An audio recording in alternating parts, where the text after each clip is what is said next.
suaraku sama sekali nggak ada. Suaraku yang bener-bener hilang dan serak banget. Terus di bibir aku ininya itu tuh bener-bener bolek-sek.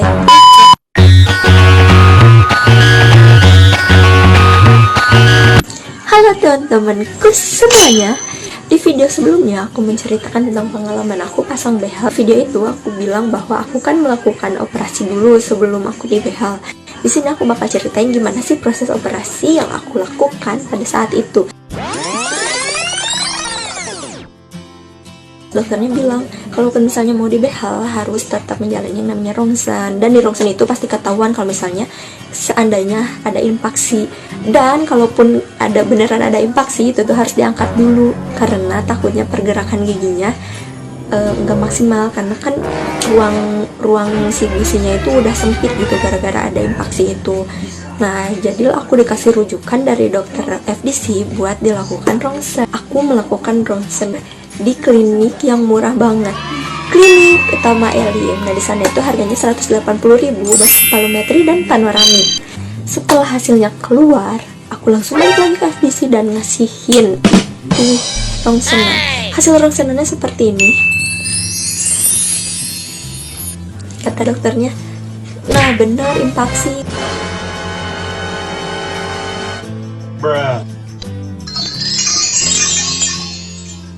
Infeksi itu adalah pertumbuhan gigi yang tidak normal. Tidak normalnya tuh kayak gimana yang aku alami? Yang aku alami itu adalah aja di sini gigi geraham bungsunya itu posisi miring, jadi nyeredet dengan gigi yang di depannya. Jadi gimana ya, kayak ngedorong gitu loh, nabrak ke gigi yang di depannya. Sedangkan dia tuh pengen tumbuh, tapi dia tuh nggak bisa karena nabrak itu. Sedangkan akar giginya itu sudah menuju ke syaraf. Jadi menurut penjelasan dokternya, karena akan menabrak ke syaraf, jadilah harus dicabut. Kenapa harus dicabut? Karena itu bisa menyebabkan kista. Yang lebih parahnya lagi bisa ada kemungkinan untuk tumor, jadi dia juga harus diangkat. Terserah sih sebenarnya mau diangkat atau enggak, karena beberapa orang ada yang mengalami efek samping dari adanya infeksi ini. Ada juga beberapa orang yang tidak ada gejala. Cuman menurut keluhan aku kan aku tuh ada gejalanya kayak sakit kepala, terus sakit gigi juga. Dan akhirnya emang dokternya menyarankan aku untuk dioperasi. Tapi untuk pencabutan 2 gigi itu bisa-bisa satu persatu, jadi kemasuknya operasi kecil. Tapi aku tetap disuruh minta rujukan dari puskesmas untuk ke RSKGM. Nah, waktu di puskesmas aku kasihin lagi tuh si rongsenan itu ke dokter di puskesmas. Kata dokter puskesmasnya gini, Nah, ini mah bener ada infeksi. ya ini mah harus dicabut. Udah, tinggal dioperasi gue. Tapi kayaknya yang atasnya juga.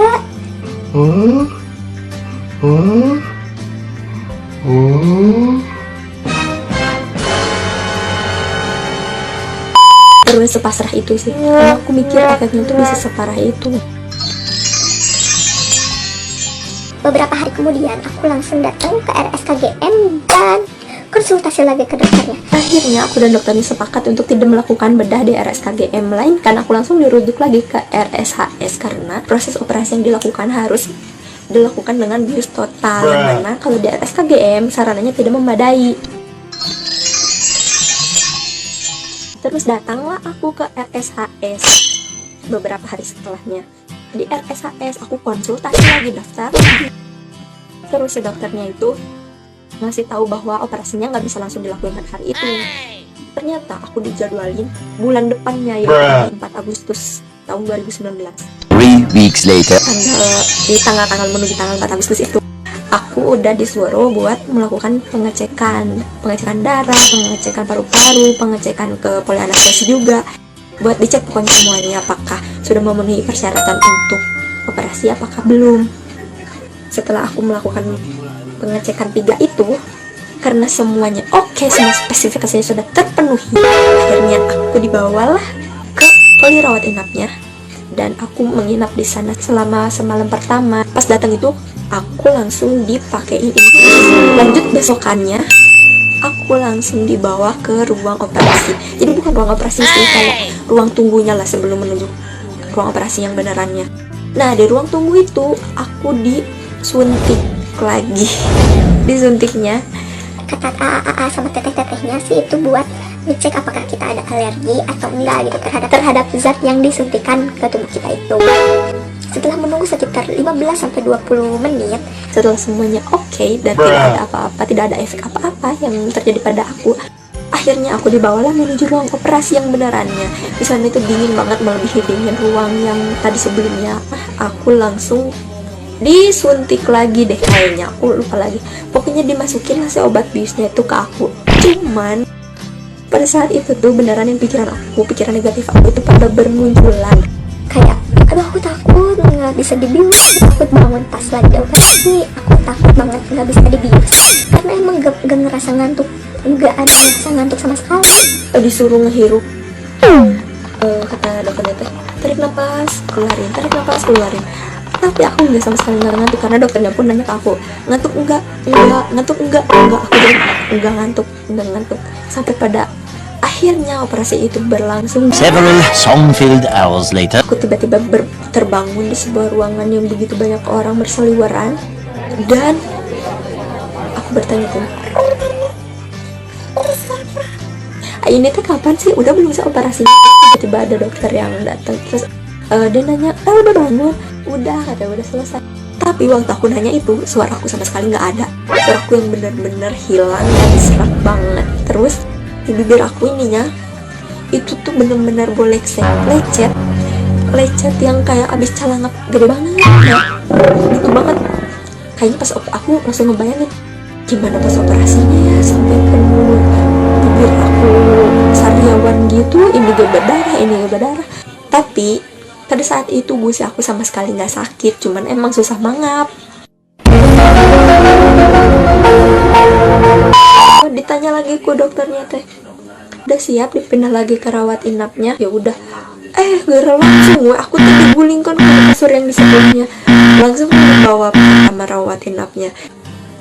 Tapi itu tuh rasanya mantap banget sih, walaupun nggak ada rasa sakit-sakitnya.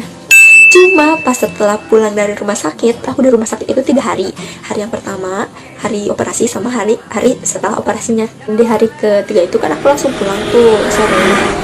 Pas pulang, nggak ada dong obat bius yang dimasukin ke dalam infusan. Akhirnya aku itu kan minum obat minum ya. Tapi itu kan efeknya kalau misalnya udah hilang tuh langsung sakit kan, langsung terasa lagi linu-linunya. Pasti kalian penasaran kan gimana sih bentukannya setelah operasi itu?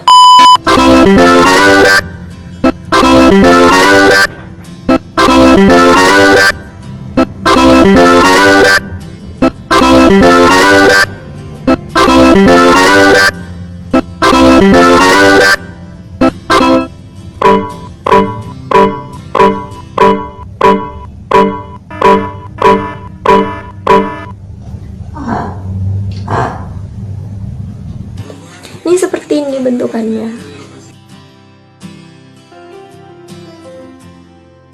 Apa di sini? Di sini apa di sini? Pokoknya di mana aja lah ya. Galehi koneng kieu.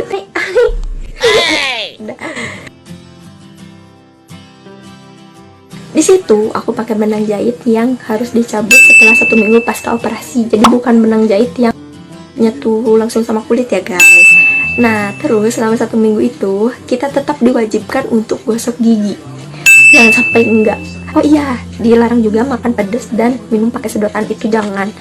Dan aku nanya sih ke dokternya setelah benangnya dicabut itu, ternyata penyembuhannya itu, penyembuhan si gusinya sampai jaringan-jaringan gusinya tumbuh benar-benar sempurna itu sekitar 3-4 bulan setelah operasi, dan itu tuh lama banget. Tapi walaupun gitu, kita masih tetap bisa makan apapun setelah benangnya dicabut gitu guys. Oke, for your information, aku itu selama 1 minggu makan cuman bubur doang, enggak makan yang padat-padat karena aku takut kalau misalnya terkoyak si gusi aku.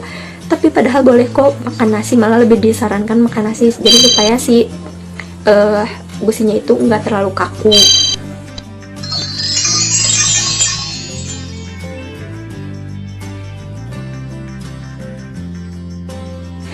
Oke teman-teman, segitu dulu cerita dari aku. Kalau misalnya kalian suka dengan video ini, kalian boleh pencet tombol like dan komen di bawah video apa lagi yang akan aku buat di video selanjutnya. Jangan lupa juga buat di share ke teman. Jangan lupa juga buat pencet tombol subscribe dan nyalain lonceng notifikasinya. Terima kasih sudah menyaksikan. Dadah. See you next time.